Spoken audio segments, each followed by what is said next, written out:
Hello everyone, welcome back to my channel.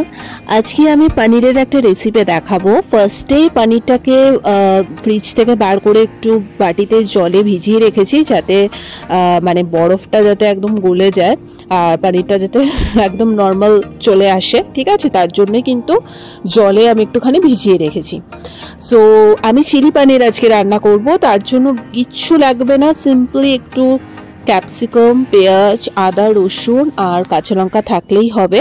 আর বাড়িতে capsicum অল্প একটুই ছিল, তো সেটা দিয়েই ভাবলাম যে চলো জিনিসটা ওয়েস্ট করব না, নিজের মতো করে চিলি পনিরটা তোমাদের সাথে শেয়ার করব। আর চিলি পনির কিন্তু আমি আমার মতো করে তোমাদের সাথে শেয়ার করছি, অথেন্টিক যেভাবে বানানো হয় সেভাবে আমি দেখাবো না। কারণ অনেক সময় চিলি পনিরের মেইন যেটা থাকে যে কর্নফ্লাওয়ারের ব্যাটারে পনিরটাকে ডুবিয়ে দেন ফ্রাই করা হয়, আমি সেভাবে কিন্তু করব না, ঠিক আছে? কিভাবে বানাবো সেটা দেখিয়ে দিচ্ছি। দেখতেই পাচ্ছ যে জলে ভিজিয়ে রাখার ফলে বরফটা কিন্তু গলে গেছে, প্লাস পনিরটা খুব সুন্দর হয়ে এসছে। এবার এটা ডুমো ডুমো করে আমি কেটে নেব। তো যাই হোক, আমি কিভাবে চিলি পনিরটা ইজি ওয়েতে বানাই সেটাই দেখিয়ে দেবো। ফার্স্টে আমি প্যানে একটু সাদা তেল গরম করতে দিয়েছি। যখন গরম হয়ে আসবে তখন পনির যেগুলো কেটে রেখেছিলাম জাস্ট একটুখানি নুন দিয়ে মাখিয়ে পনিরটাকে দু পিঠ ভেজে তুলে রাখবো। এই পর্যায়ে যারা প্রপারলি মানে চিলি পনির করে তারা কর্নফ্লাওয়ারের ব্যাটারের মধ্যে পনিরগুলোকে চুবিয়ে তারপরে ফ্রাই করে, বাট আমি অত কিছুর মধ্যে যাবই না। আমি আমার মতো করে তোমাদের সাথে রেসিপি শেয়ার করছি, কাউকে ফলো করে না বা কারোরটা কপি করে দেখে না। নিজে যেরকমভাবে যখন আমার ইচ্ছে হয় তখন আমি ইজিভাবে এভাবেই বানাই, তাই তোমাদের সাথে চিলি পনিরটা এভাবেই শেয়ার করছি। সো একদম সিম্পল, জাস্ট দুদিকটা হালকা ফ্রাই হয়ে আসলে পনিরটা তুলে নেব। বেশি ফ্রাই করব না, তাহলে কিন্তু শক্ত হয়ে যাবে। এবারে সেম তেলে ফার্স্টে একটু আদা রসুন কুচি দিয়ে হালকা একটু নাড়াচাড়া করব। যখন আদা রসুন কুচি থেকে একটা সুন্দর স্মেল আসবে তখন আমি কাঁচা লঙ্কা অ্যাড করব। তোমরা কিন্তু তোমাদের স্বাদ অনুযায়ী কাঁচা লঙ্কা এখানে অ্যাড করতে পারো, কোনো অসুবিধা নেই। তো আমি আপাতত দুটো কাঁচা লঙ্কাই এখানে দিয়েছি, মাঝখান থেকে চিড়ে কিন্তু অবশ্যই।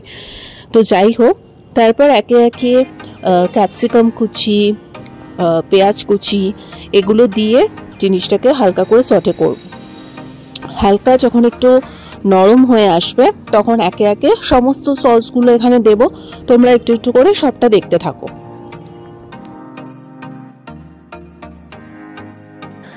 এই পর্যায়ে যখন সমস্ত ভেজিটেবলসগুলো নরম হয়ে আসবে তখন এক এক করে এর মধ্যে soya sauce, red chilli sauce, green chilli sauce, tomato sauce, হালকা একটু ভিনিগার, গোলমরিচের গুঁড়ো, স্বাদ মতো লবণ, আর কেউ যদি একটু চিনি দিতে চাও তো চিনি এখানে অ্যাড করে ভালো করে সসটাকে টস করতে হবে।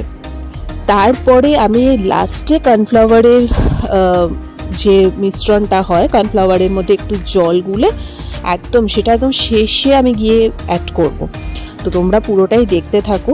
ইউজুয়ালি যেরকমভাবে চিলি পনির গতে ভাড়া বানানো হয় আমি তার থেকে একদম অন্যরকমভাবেই তোমাদের সাথে শেয়ার করলাম। আমি এত ইজিভাবে বানিয়েছি কারণ অনেক সময় হয় কি যে অনেকে বাইরে যারা কাজবাজের জন্য থাকে অত ইচ্ছে করে না এখন কর্নফ্লাওয়ার দিয়ে ভাজো, এই করো সেই করো, ঠিক আছে? তো জাস্ট সিম্পলি পনির টুকরো করে একটু ভেজে নাও, তারপর সস দিয়ে একটা মিশ্রণ বানিয়ে দেন সেটাকে দিয়ে দাও, হয়ে গেল। আর আমি একটু ড্রাই করব ঠিক করেছি, ঠিক আছে? তার জন্য কিন্তু বেশি গ্রেভি টেভি রাখবো না, আবার খুব যে শুকনো হবে সেটাও না। এই যে কর্নফ্লাওয়ারের মধ্যে একটু জল মিশিয়ে এখন আমি এটা দিয়ে দিয়েছি যাতে হালকা একটু গাঢ়ত্ব চলে আসে গ্রেভিটার মধ্যে। তারপর যখন একটু টেনে আসবে তখন এটাকে নামিয়ে দেবো। হয়ে গেল সিম্পল ওয়েতে চিলি পনির, ঠিক আছে? এটাকে ড্রাই চিলি পনিরও বলতে পারো, কারণ খুব যে একটা গ্রেভি আছে সেটা বলবো না। এটা স্টার্টার আইটেমের জন্যই কিন্তু আমি বানিয়েছিলাম, সন্ধ্যাবেলায় বসেছিলাম তাই কিছু একটা খেতে ইচ্ছে করছিল, নিজেই বানিয়ে দিয়েছি।